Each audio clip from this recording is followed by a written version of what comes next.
Sa kalooban, bakit sa kanya? Nasa pangalan na, nasa mukha pa. Ganda ka, ganda yarn.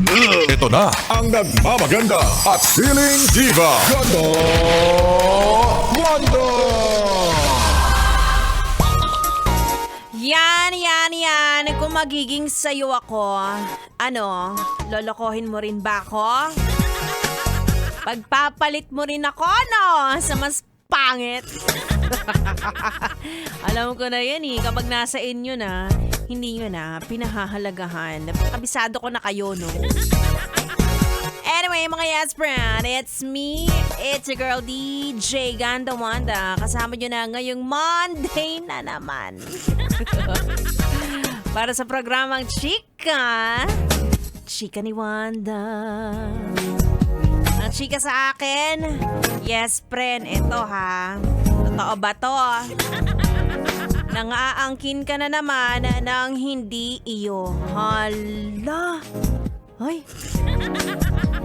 Nag-aabang ka na naman na maghiwalay ang crush mo at ang jowa niya. Ay, di na bago sa akin to. Marami akong kilalang ganyan. Maghihiwalay talaga yan. Evil eye ka Ikaw ang mala sa relasyon nila. Kumbaga, di ba, masyado malakas ang puwersa ng kademonyohan mo. Diba? Alam ko na ang panalangin mo. Sana mag-away sila ngayong araw na to para ma-comfort ko siya. Diba yan ang mga gusto mo Pagiging negatibo. Tapos kapag naagaw mo, ang sasabihin mo, destiny to. Dilulo ka. Sabihin ko lang sa'yo, hindi porket na ngayon, September na ngayon, magmamadali kang magjowa, mga agaw ka ng iba.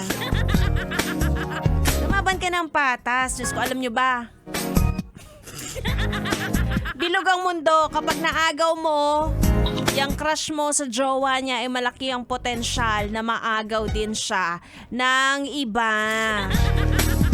Diba? Kaya lagi kayong dumaan sa tamang proseso para wala masyadong konsensyang bumubulong sa tenga mo. Ayan. Ako sa inyo, kaya tayo binabaha. Ang hilig nyo kasing manlamang. Mga sakim. Mga ganit. Anyway, isang gabi na naman na puno ng tugtugan at chikahan. Sumama ka na yes friend dahil tandaan ang hindi kasama sa chikahan, siya ang pinag-uusapan. Alam mga backstabber! Tuto ka lang dito sa 101.1 Yes! FM Solid!